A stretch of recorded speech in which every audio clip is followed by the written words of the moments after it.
Good morning, family, and welcome to today's Lessons for Life. Today's Thursday, January 8th, 2009, and today we're reading in Leviticus chapter 11, and we see as we read through this chapter that the Lord is talking really about different things that are clean and unclean, meats and things of the sea, as well as fowls and creeping things, it says, and what is okay for us to eat and what is not okay to eat. And as I was reading this chapter, I was reminded of a conversation I had with someone just last week, and I was somewhere and they just started telling me about something. I'm not even sure how we got into this conversation, but they were telling me about when they were raised on a farm, and they were raised eating pig, and they were saying that a lot of people think the problem with the pig, the problem is eating the pig, but actually the problem, what they were saying, was the preservatives that they put to keep the meat so they can eat it, all the salt and so forth, and that's what is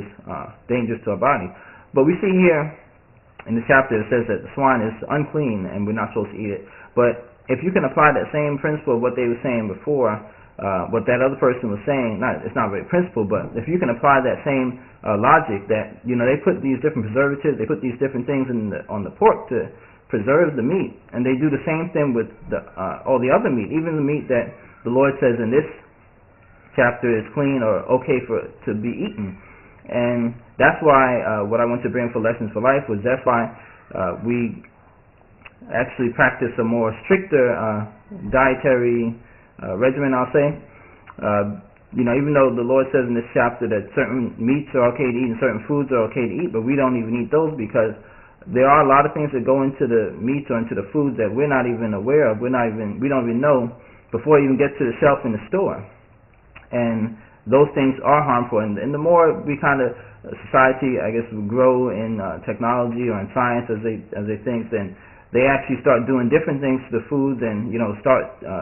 treating the meats with different things to make it get a brighter color or last longer or whatever. And then also, before it even gets to become meat, the condition that they have the animals in then is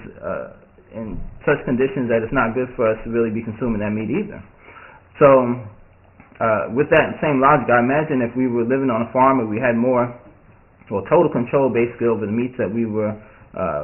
consume or that we had and that we would be consuming, then it would be okay, as the Lord puts in this chapter, for us to eat certain of the meats, not the ones that he said was unclean. But that was really what I want to bring up for Lessons for Life about,